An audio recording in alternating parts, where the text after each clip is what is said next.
సర్వాధికారియు నిరంతర స్తోత్రార్హుడు యేసుక్రీస్తు ప్రభువారి ప్రశస్త నామములో ఉదయకాలపు వర్తమానాల కొరకు ఎదురు చూస్తున్న మీ అందరికీ ఇమాన్యుయల్ మినిస్ట్రీస్ తరపున మా శుభాభివందనాలు తెలియచేస్తూ ఉన్నాను.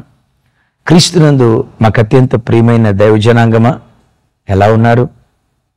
గడిచిన రాత్రి కుటుంబ ప్రార్థన జరిగిందా? ఈ అరుణోదయపు దినాన లేచి కనీసం ఒక అర్ధగంట అయినా ప్రార్థన చేసుకున్నారా? తమ్ముడు చెల్లి మిమ్మల్ని, అవును, బైబిల్ చదవటం ఎంతవరకు వచ్చింది? జనవరి 1వ తారీఖు అందరూ తీర్మానం చేసుకున్నారు కదా, ఈ సంవత్సరం లోపు కనీసం ఒక్కసారైనా బైబిల్ చదివి పూర్తి చేయాలని. బైబిల్ ధ్యానించటం ఎంతవరకు వచ్చిందో కింద కామెంట్ బాక్స్లో రాయండి. మంచిది. ఈరోజు బుధవారం కదా, సాయంకాలం 7 గంటలకి అద్భుతమైన బైబిల్ స్టడీ. అపోస్తుడైన పౌలు వారి సువార్త దండయాత్రలో నుండి మనుషుల కుట్రలు కుతంత్రాల మధ్యలో దేవుడు తన కార్యాలు ఎలా జరిగిస్తాడు, రైట్? మనుషుల కుట్రలు కుతంత్రాల మధ్యలో దేవుడు తన పని ఎలా జరిగిస్తాడు. ఓ అద్భుతమైన వర్తమానం వినండి, ఆశీర్వదించబడండి. అలాగే ఈ దినం ఓ ప్రత్యేకమైన సందేశం మీతో పంచుకోవటానికి పరిశుద్ధాత్మ చేత నేను పురికొల్పబడ్డాను. మీరు స్క్రీన్ వైపు చూస్తూ ఉన్నారు కదా, ద గ్రేట్ అబ్రహాం లింకన్. చూశారు కదా, అబ్రహాం లింకన్ మహా గొప్ప భక్తుడు. అబ్రహాం లింకన్ గారు ఆయన జీవితంలో తన బిడ్డను స్కూల్లో జాయిన్ చేసినప్పుడు ఆ టీచర్కి ఒక ఉత్తరం రాశాడు. తన బిడ్డలకు కొన్ని ప్రాముఖ్యమైన విషయాలు నేర్పమని 10 విషయాలు ఆ ఉత్తరంలో రాశాడు. అలాగని ఏమి నేర్పమన్నాడు అంటే చదువు అని అనుకునేది గాక, స్కూల్ అన్న తర్వాత చదువు నేర్పటం సహజమే. చదువుతో పాటు సంస్కారం నేర్పమని తన బిడ్డ విషయమై ఉత్తరం రాశాడు. చదువు, సంస్కారం, ఈ రెండిట్లో ఏది గొప్పది అని అంటే రెండూ గొప్పవే. బట్ సంస్కారం లేని చదువు క్రియలు లేని విశ్వాసం లాంటిది. సంస్కారం లేని చదువు ప్రాణం లేని శవం లాంటిదే. చదువు లేకపోయినా సంస్కారం ఉంటే మనిషి బ్రతకగలడు. చదువు ఒక్కటి ఉండి సంస్కారం లేకపోతే వాడు పశువుతో సమానం. తన బిడ్డకు సంస్కారం నేర్పమని 10 ప్రాముఖ్యమైన విషయాలు రాశాడు గురువుకి. గురువు అనే పేరుకున్న అర్థం ఏంటంటే, గు అంటే అంధకారము. గురువు అంటే అంధకారములో నుండి వెలుగులోకి నడిపించేవాడు, చీకటిలో నుండి వెలుగులోనికి నడిపించేవాడు గురువు అంటే. నేనంట అబ్రహాం లింకన్ ఆ గురువు గారికి తన బిడ్డకు సంస్కారం నేర్పమని ఉత్తరం రాశాడేమో, కానీ ఈ సృష్టి అంతటిలో నిజమైన గురువు, పరమ గురువు, మన ఆరాధ్య దైవం ప్రభు అయిన యేసుక్రీస్తు వారు. గురువు అనే పేరుకు సరి అయిన వ్యక్తి, యోగ్యుడు యేసుక్రీస్తు వారు ఒక్కరే కాదా? చీకటిలో నుండి ఆశ్చర్యకరమైన వెలుగులోకి మనల్ని నడిపించిన వాడు కాదా? చీకటి బ్రతుకులను వెలుగుతో నింపే జ్యోతిర్మయుడు తండ్రి ఆయన కాదా? నేనంట అబ్రహాం లింకన్ ఆ గురువు గారికి ఉత్తరం రాసినట్లుగా పరమ గురువుగా పిలువబడుతున్న యేసుక్రీస్తు వారికి, అయ్యా, నా పిల్లలకు ఈ సంస్కారాన్ని నేర్పని ఈ 10 విషయాలు ప్రతి దినం తల్లిదండ్రులు ప్రార్థన చేస్తే ఎంత మేలో కదా. మీరు అంటారా, యేసుక్రీస్తు వారు గురువు అయ్యా? ఓ పర్యాయం సర్వేపల్లి రాధాకృష్ణన్ గారిని ఒక ఆయన అడిగాడు. ఆయన పేరు సుధాకర్ పిళ్ళై. ఆ వ్యక్తి వచ్చి, అయ్యా, మీరు అత్యుత్తమమైన గురువుగా పేరుగాంచారు కదా, ఈ సృష్టిలో మీకు తెలిసి అత్యుత్తమమైన గురువు ఎవరు? అందరూ మీరంటున్నారు, మిమ్మల్ని మించిన గురువు ఎవరైనా ఉన్నారా అని అంటే ఆయన చిరునవ్వు నవ్వి,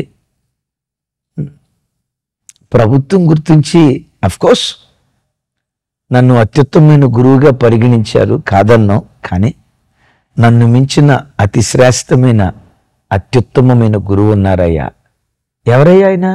ఆయనే నజరేయుడైన యేసుక్రీస్తు వారు. సర్వేపల్లి రాధాకృష్ణన్ గారు తన నోటితో ఒప్పుకున్న అద్భుతమైన సాక్ష్యం. అవును, యేసుక్రీస్తు వారు సశరీరునిగా ఉన్న దినాల్లో యేసయ్యని ఏమని పిలిచారో తెలుసా? రబ్బీ, రబ్బీ, రబ్బీ. రబ్బీ అంటే అత్యుత్తమమైన బోధకుడు, గురువు అని అర్థం.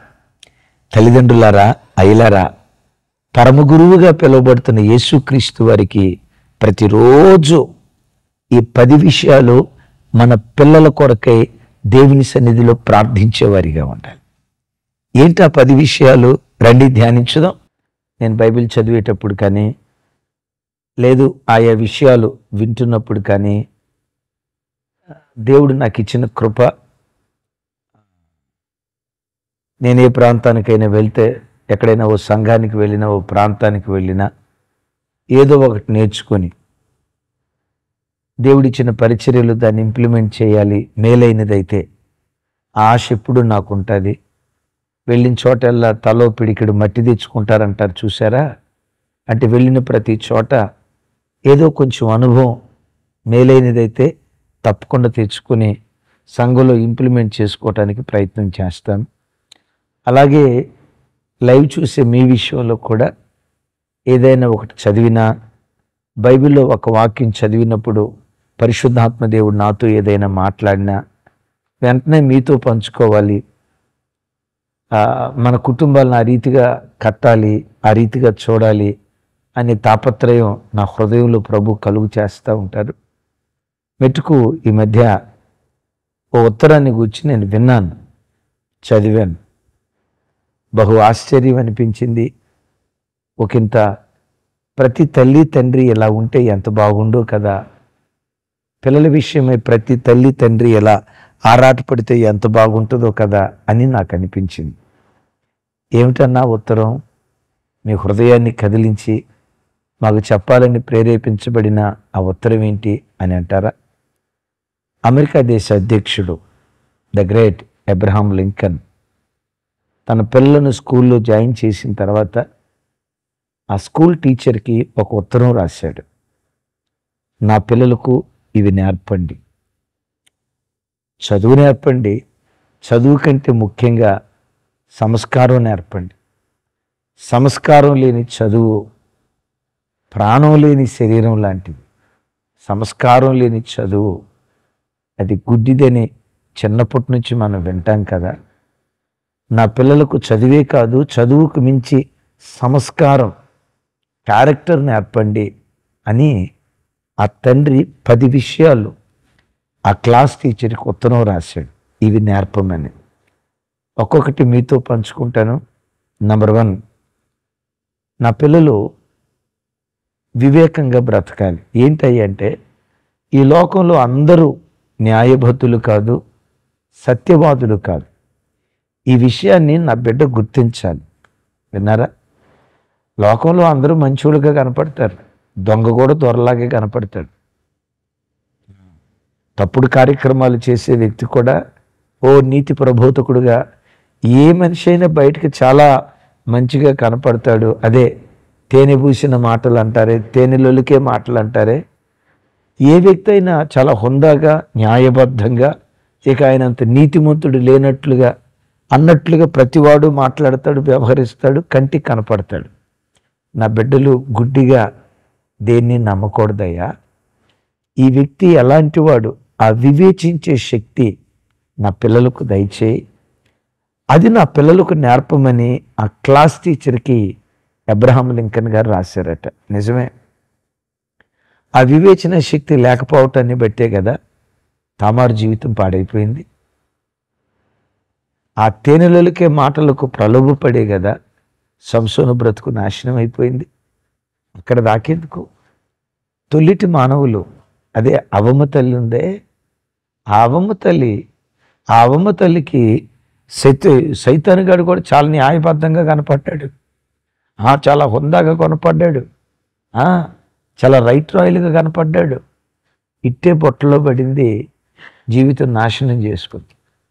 చాలామంది యవ్వన బిడ్డలు లోకంలో కొంతమంది యవన బిడ్డల మాయదారి మాటలకు లోబడి యవన కాలంలో ఆకర్షణకు గురై వాడు మోసగాడని తెలియక వాడితో స్నేహం చేసి చేసి చేసి చేసి కాలు జారి చిన్న వయసులో గర్భవతులై ఆ తర్వాత వాడు చేయి విడిచిపెడితే అబార్షన్స్ చేయించుకొని చిన్న వయసులో నరహంతకురాలుగా మారిపోతున్న ఎంతమంది యవన ఆడపిల్లలను సమాజంలో చూడలేదు. ఆ వివేచన శక్తి ఒక వ్యక్తికి వాక్యం ద్వారా వస్తాడు. దావీదంటాడు, నీ శాసనముల వలన నాకు వివేకము కలిగాను. ఆమేన్. రైట్. రెండో మాట ఏమంటాడంటే, ప్రతి అయోగ్యుడిలో ఓ ప్రయోజకుడు ఉంటాడని నా బిడ్డ గుర్తించాలి. చాలాసార్లు మనం వీడు వేస్ట్, వాడు యూజ్లెస్ ఫెలో, వీడు ఎందుకు పనికిరాడు అని కొంతమంది తిరస్కరిస్తారు. వీడు వేస్ట్, వీడు ఎందుకు పనికిరాడని. కానీ ఆ తండ్రి తన బిడ్డకి ఏమి నేర్పాలన్నాడు, ఏమనుకున్నాడు తెలుసా? ప్రతి అయోగ్యుడిలో ఓ ప్రయోజకుడు ఉంటాడని. ప్రతి అయోగ్యుడిలో ఓ ప్రయోజకుడు ఉంటాడు. వానిలో దాగి ఉన్న ఆ ప్రతిభ బయటికి తీసుకొచ్చే వ్యక్తిగా నా బిడ్డ ఉండాలి. నిజమే, చేపలు పట్టడం రాని పేతుర్ని మనుషులను బట్టి జాలరిగా చేస్తారా అన్నాడు. ఏమండి, పేతురు వారు బేత్సయిదా గ్రామానికి చెందినవాడు. బేత్సయిదా అనే పేరుకున్న అర్థం ఏంటంటే మచిలీపట్నం.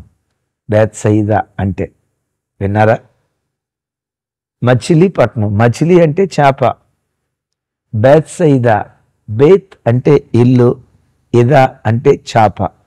చేపల పల్లె ఎవరిది? పేతురు గారు. చిన్నప్పటి నుంచి చేపల్లో పుట్టి పెరిగినోడు. గలిలయ సముద్రం బాగా తెలుసు. అయితే రాత్రంతా వాళ్ళు వేసిన ఒక్క చేప కూడా పట్టలేదంటే ఎంత పండితుడై ఉంటాడు. ఒక మాట, ఎంత పండితుడై ఉంటాడు. ఒక్క చేప సార్. ఆ కాలంలోనట పేతురు వారు వాళ్ళు వేసేటప్పుడు గలిలయ సముద్రంలో 2000 రకాల చేపలు ఉండేయట. చరిత్రకారులు చెప్తారు 2000 రకాల చేపలు పట్టడం రాని శనబ్రలోని పంపించిన ఎట్టా పట్టుకొని చేపల కూర చేసుకుంటాడంటే ఇంటికి తీసుకొచ్చుకొని. అట్లాంటిది ఒక్క చేప కూడా పట్టడం రాని మానవ దృష్టికి అయోగ్యుడే, నిష్ప్రయోజకుడే. ఆ నిష్ప్రయోజకుడిని ప్రభు పిలిచి వానిలో దాగి ఉన్న ప్రతిభ పాఠవాలు బయటికి తీసి ఆ నిష్ప్రయోజకుడిని ప్రయోజకుడిగా దేవుడు మార్చాడు. మ్యాన్, ఆ తండ్రి ప్రతి అయోగ్యుడిలో ఒక ప్రయోజకుడు దాగి ఉన్నాడని నా బిడ్డ గుర్తించాలి. మ్యాన్. మూడో మాట అద్భుతం. ఉచితంగా లభించే 100 రూపాయల కంటే శ్రమించి సంపాదించే ₹1 విలువైనది అని నా బిడ్డ గుర్తించేటట్లుగా నా బిడ్డను ట్రైన్ చేయండి. వా, ఈ మాట నా హృదయాన్ని తాకింది. విన్నారు ఈ మాట? ఉచితంగా లభించే 100 రూపాయల కంటే కష్టపడి సంపాదించినప్పుడు వచ్చిన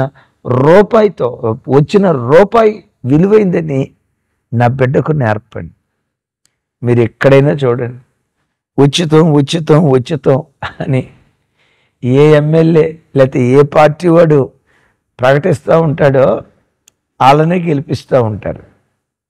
ఈరోజు ఉచితం అంటాడు, రేపు ప్రజలకు బోడుగును కొట్టించాల్సిందే. సరే, మెట్టుకు ఏమంటాడంటే ఉచితంగా దొరికే 100 రూపాయల కంటే కష్టపడి సంపాదించిన రూపాయి విలువైనది. ఓ రోజు సొదొమరాజు అబ్రహాము దగ్గరికి వచ్చి, అబ్రహామా, నా ఆస్తి ఉచితంగా నీకు ఇస్తా, ఫ్రీ. నా వెండి బంగారాలు ఉచితంగా నీకు ఇస్తా, ఫ్రీ, మొత్తం తీసేసుకో అన్నాడు. వెంటనే అబ్రహాం, సొదొమ రాజా, నీవు సంపాదించిన వాటిల్లో నూలు పోగైనా నీ చెప్పుల వారైనా నాకు అక్కర్లేదు. ఎందుకో తెలుసా? భూమి ఆకాశములను సృష్టించిన దేవుడైన యెహోవా వలనే నేను ఆశీర్వదించబడాలి. ఒకవేళ నువ్వు ఇస్తే సొదొమ రాజు వల్ల అబ్రహాం ఆశీర్వదించబడ్డాడు అనే పేరు వస్తుంది. నాకు రావాల్సిన పేరేంటో తెలుసా? దేవుడైన యెహోవా వలన అబ్రహాము ఆశీర్వదించబడ్డాడు, ఆ పేరు రావాలి. ఆమేన్. ఈరోజు చూడండి, కొంతమంది మగబిడ్డలకు వివాహం చేసేటప్పుడు లక్షల కట్నం ఇచ్చేవాళ్ళు కావాలా, 10 లకారాలు 20 లకారాలు, వాటి కొరకు ఎగబాగుతారు. కానీ ఈయన తన కొడుకు ఏమి నేర్పమంటున్నాడంటే, ఉచితంగా దొరికే 100 రూపాయల కంటే కష్టపడి సంపాదించిన రూపాయి విలువైనది అని నా బిడ్డకు నేర్పండి. మన బిడ్డలకు కూడా అది నేర్పుదాం. ఆమేన్. 4వది అద్భుతం, ఓటమిని తట్టుకోగలగటం, గెలుపును ఆనందించగలగటం నా బిడ్డకు నేర్పండి. చాలాసార్లు పిల్లలు ఎగ్జామ్స్లో ఫెయిల్ అయిపోతే, ఈ లైఫ్ ఎందుకు, ఈ జీవితం ఎందుకు, ఆత్మహత్య వైపు వెళ్తున్నారు. ఉద్యోగుల నుంచి తీసేశారని ఆత్మహత్య వైపు వెళ్తున్నారు. భార్యాభర్తల మధ్యలో వివాదం వచ్చిందని భార్య అర్థం చేసుకోవట్లేదని, భర్త అర్థం చేసుకోవట్లేదని, ఈరోజు చిన్న సమస్యకి పరిష్కారం ఏంటి అని ప్రజలు వెతుకుతున్నారంటే చచ్చిపోవటం, ఆత్మహత్య చేసుకోవటం. తల్లిదండ్రులారా, పిల్లలకు నేర్పండి. ఏమి నేర్పాలి? ఓటమిని తట్టుకోవటం నేర్పండి. ఓటమిలో గుండె ధైర్యంతో బిడ్డలు బ్రతకటం నేర్పండి. యేసయ్యకి మహిమ కలుగును గాక. 5వది తల్లి చెప్తాడు, నా బిడ్డకు అసూయ ద్వేషాలకు దూరంగా ఉంచి శాంతములో ఉండే ఆనందాన్ని తలపండి. నిజమే, మానవ జీవితంలో ప్రేమలో ఉన్న ఆనందం, సమాధానంలో ఉన్న ఆనందం, శాంతిలో ఉన్న ఆనందం ఎక్కడుంటుంది చెప్పండి? క్షమాపణలో దొరికే ఆనందం ఎక్కడ దొరుకుతుంది చెప్పండి? కొంతమంది ఎప్పుడు ద్వేషంతో రగిలిపోతారు, అసూయతో రగిలిపోతారు. మీకు తెలుసా, ద్వేషం అసూయ ఎంత ప్రమాదకరమైనదంటే, అసూయ ఎముకలకు కుళ్ళు పుట్టిస్తుందని రాసింది. ఎముకలకు కుళ్ళు. ఏమంటే అసూయ ద్వేషం మరణం కంటే భయంకరమైంది. మరణం శరీరానికి కుళ్ళు కలుగు చేస్తుంది, ఎముక కుళ్ళు కలుగు చేయలేదు. విచిత్రం ఏంటో తెలుసా, అసూయ ద్వేషం ఎముకలకు కుళ్ళు పుట్టిస్తుందట. అంత భయంకరమైంది. అమ్మా, అసూయతో ద్వేషాలతో రగిలే వాళ్ళు అర్ధాయుష్తో భయంకరమైన పరిస్థితికి వెళ్ళిపోతారు. ఎప్పుడు జీవితంలో శాంతంగా బ్రతకటం నేర్చుకో, శత్రువును ప్రేమించటం నేర్చుకో. ఈ ప్రేమ ఒక వ్యక్తికి రావాలంటే ఎక్కడికి వెళ్ళాలి? ప్రేమమూర్తి యేసునాథుడు తప్ప, ప్రేమాస్వరూపి యేసుక్రీస్తు వారు తప్ప ఇంకెవరు నేర్పగలుగుతారు? తర్వాత మాట అంటాడు. చూడండి. రైట్. 6వది తన బిడ్డకు చెప్తూ 6వది, బలహీనులను వేధించి మోసగించేదానికంటే తాను ఓడిపోవటమే గౌరవం అనే విషయం నా బిడ్డకు తెలపండి. ప్రతి తల్లి తండ్రి ఈ స్టాండర్డ్ పిల్లలకి నేర్పితే, ఇవి నేర్పటానికి తల్లిదండ్రులు ఆరాటపడితే ఎంత అద్భుతంగా ఉంటుందో చూడండి. ఆ మాట మరలా చదువుతారు. బలహీనులను వేధించి మోసగించే దానికంటే తాను ఓడిపోవటమే గౌరవం అనే విషయం నా బిడ్డకు తెలపండి. సౌలు దావీదు బలహీనుడని దావీదుని ఏదో చేయాలనుకున్నాడు, ఏమీ చేయలేకపోయాడు. సౌలు చనిపోయిన తర్వాత దావీదుకు ఒక యోధా గోత్రమే వచ్చింది. మొదటి 7 సంవత్సరాలు బెన్యామీను గోత్రం పక్కనే, ఒక మాట చూడండి, బెన్యామీను గోత్రం ప్రక్కనే సౌలు కొడుకు ఇష్బోషెత్కి తతిమ 12-11 గోత్రాలు ఉన్నాయి. దావీదుకు ఒక్క గోత్రమే వచ్చింది. నేనంట ఇప్పుడు సౌలు రాజ్యం బలహీనమైపోయింది కదా, ఆ బలహీనమైపోయిందని చెప్పి వెంటనే దావీదు దౌర్జన్యం చేసి రాజ్యాన్ని లాక్కోవచ్చుగా. దేవుని సమయం కొరకు కనిపెట్టాడు. నువ్వు సంపాదించింది అయితే ఎంత తొందరగా వచ్చిందో అంత తొందరగా పోతాయి. దేవుడిచ్చిందైతే తరతరాలు నిలిచి ఉండటానికి దేవుడు కృప చూపిస్తాడు. దావీదు సింహాసనం తరతరాలు నిలవలేదా? ఎందుకు నిలిచిందో తెలుసా? బలహీనులను వేధించలా. అరే, ఇష్బోషేతుకు తండ్రి లేడు, ఇప్పుడు మనం ఏదైనా చేయొచ్చు అని చంపేయొచ్చు అని చెప్పి, విన్నారా, దావీదు కుమారుణ్ణి వేధించలా.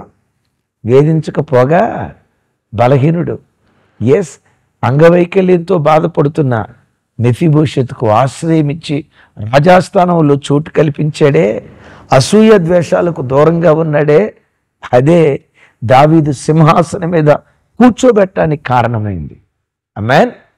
పిల్లలారా, తల్లిదండ్రులారా, ఏవి నేర్పాలని ఆ తండ్రి ఆశపడుతున్నాడో చూడండి. 7వది, అందరూ చెప్పేదాన్ని వినాలి, కానీ ఆ మాటల్లోని వాస్తవ సారాన్ని మాత్రమే గ్రహించాలని నా బిడ్డలకు నేర్పండి. వినారీ మాట, వినారీ మాట. చూడండి, అందరూ చెప్పేది వినాలి. ఆడు చెప్పేదేంటి, వీడు చెప్పేదేంటి, నేనేం తెలివి తక్కువన్నా, నాకేం తెలియదా, నేనేమన్నా అమాయకున్నా, నేను చదివింది ఎంత, నా డిగ్రీ ఏంటి, నా ఉద్యోగం ఏంటి, ఆడు నాకు చెప్పేదేంటి బచ్చాకాడు అని ఎవరిని తిరస్కరించకూడదు బిడ్డ. బిడ్డలకి చిన్నతనం నుంచి పెద్దవాళ్ళు ఏదన్నా చెప్తా ఉంటే వినటం నేర్పాలి. పిల్లలో అమ్మా నాన్న ఏదన్నా చెప్తా ఉంటే బైబిల్లో చక్కటి మాట రాసి ఉంటుంది. నాకు ఆ మాట బహిష్టం. 44వ కీర్తన 1వ చరణం. దేవా, పూర్వకాలమున మా పితరుల దినములో నీవు చేసిన దానిని మేము చెవులారా విని ఉన్నాము. ఎట్లా విన్నారట? పెద్దలు ఏదన్నా చెప్తా ఉంటే చెవులారా విన్నారట. ఈ కాలంలో పిల్లలు ఉన్నారు, ఒరే చిన్న, మా చిన్నతనంలో లేదు, మా వివాహం అయినప్పుడు దేవుడు మా పట్ల ఈ అద్భుతం చేశాడురా, మీ నాన్న పట్ల ఈ అద్భుతం చేశాడురా, కుటుంబంలో పలానా సమస్య వస్తే ప్రార్థన చేస్తే ఇట్లా దేవుడు అద్భుతం చేశాడురా, నీకు కూడా ఏదన్నా కష్టం వస్తే ఇట్లా ప్రార్థన చేసుకోరా, దేవుని పాదాలు పట్టుకోరా అని చెప్తా ఉంటే కొంతమంది పిల్లలు చూడండి చిరాకు పడి, నాకు చెప్పమాకు మమ్మీ పద్దాకలు అసోదే, మనం కష్టపడకపోతే దేవుడు ఎక్కడి నుంచి ఇస్తాడు, పద్దాకలు సోది చెప్పమాకు మమ్మీ, నాకు పద్దాకలు ఇరిటేషన్ తెప్పించొద్దు మమ్మీ అని కొంతమంది తిరస్కారంగా మాట్లాడతారు. బిడ్డలారా, ఎవరు బిడ్డలారా, తల్లిదండ్రుల అనుభవాలు అది గొప్ప సిరి సంపద. దేవుని మీద విశ్వాసాన్ని నీ గుండెల్లో రేపే ఆ సాధనాలవి. ఎవరైనా చెప్పేటప్పుడు వినటం నేర్చుకోవాలి, అలాగని చెప్పిందంతా పాటించమని కాదు. అక్కడ ఆ తర్వాత అంటాడు, ఆ మాటలలో వాస్తవ సారాన్ని మాత్రమే గ్రహించటం నా పిల్లలకు నేర్పండి. కొంతమంది చెప్పుడు మాటలు విని చెడిపోతారు.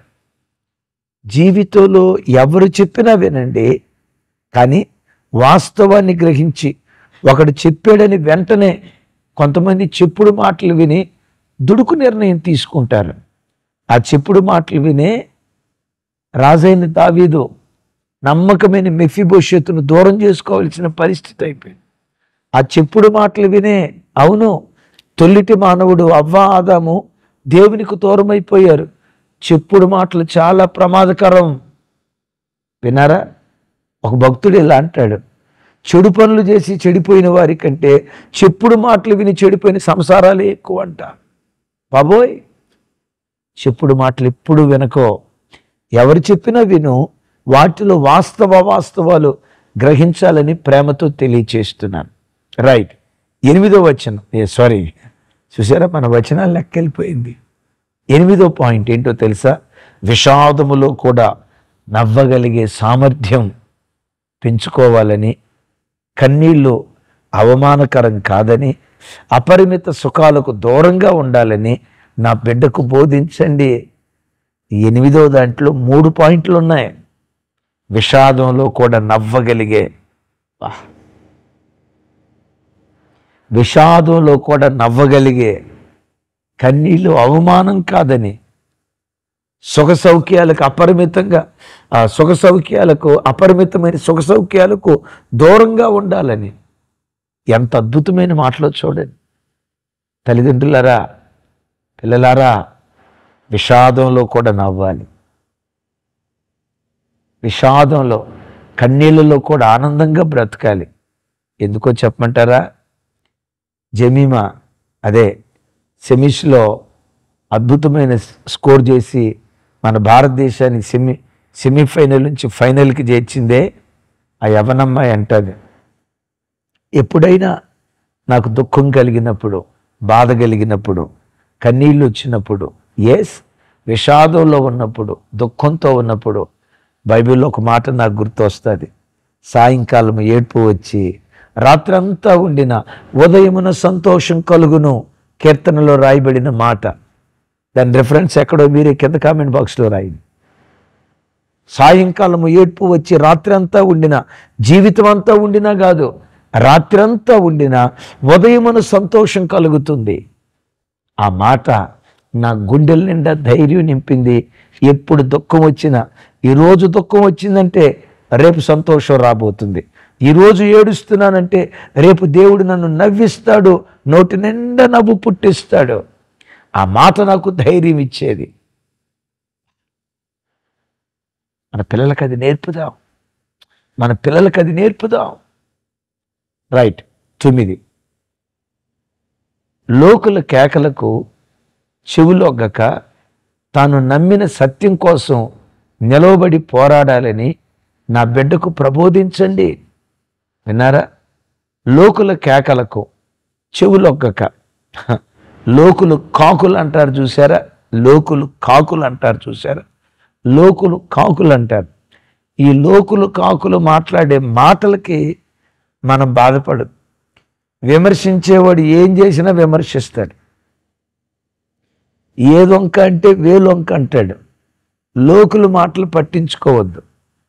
దావీదు యుద్ధభూమి దగ్గరికి వచ్చాడు. ఎందుకు? అనల క్షేమాన్ని చూడటానికి. వీళ్ళేమన్నారు? నువ్వు యుద్ధం చూడటానికే వచ్చావు కదా అన్నారు. వాళ్ళ మాటలని, లోకుల మాటలని తను పారిపోలా. దేవుడని ఉంటాడు, మరి ఈ అమాయకుని పట్టుకొని మాట అన్నారు కదా, దావీదు యుద్ధం చూడటానికి వచ్చినోడు కాదు, యుద్ధం చేయటానికి వచ్చినోడని లేపి యుద్ధం చేసే శక్తి ఆ కృప దేవుడిచ్చాడు. నువ్వు ఈ విశ్వాస యాత్రలో సాగిపోయేటప్పుడు లోకులు కాకులు విమర్శిస్తారు. చూడు, దాని నుదుట బొట్టు లేదు, దాని మొఖం చూడు, మునమోపి మొఖం ఉన్నట్టుంది, భర్త బతుకున్నప్పుడే సబ్బిది భర్తనే, చూడు దాని ముఖం చూడు, దాని చేతులకు అవి లేవు, ఇవి లేవు, నోటుకొచ్చినట్టు మాట్లాడతారు. దైవజనమా, వాళ్ళ కోసం, అమ్మ వాళ్ళు అట్లా అంటున్నారు కదా అని వాళ్ళ కోసం మనం ఏదో చేయొద్దు. ఇది చేసామనుకోండి రేపు ఇంకొకటి చేయమంటారు. వంక పెట్టేవాడు ఏం చేసినా వంక పెడతాడు. విన్నారు ఈ మాట? అందుకని లోకుల కాకుల మాటలు పట్టి లోకులు కాకులన్న సంగతి తిరిగి వాళ్ళ మాటల గురించి ఎక్కువ లక్ష్య పెట్టుకో.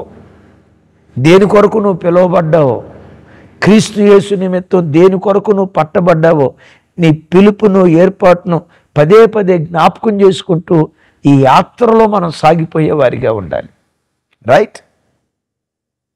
ఆఖరిది 10వది, తప్పును తప్పుగా చెప్పగలిగే సాహసాన్ని, ధైర్యంగా వ్యవహరించడానికి కావలసిన సాహసాన్ని నా బిడ్డలో పెంపొందించండి. ఇట్లు మీ భవదీయుడు అబ్రహాం లింకన్. వా, ఎంత అద్భుతంగా ఉందో చూడండి. ఆఖరి మాట, తప్పును తప్పుగా చెప్పగలిగే సాహసాన్ని, ధైర్యంగా వ్యవహరించడానికి కావలసిన సాహసాన్ని. నా బిడ్డ పిరికోడుగా ఉండకూడదు, నా బిడ్డ పిరికోడుగా ఉండకూడదు, ధైర్యవంతుడిగా బ్రతకాలి. తప్పును తప్పుగా నేనంట.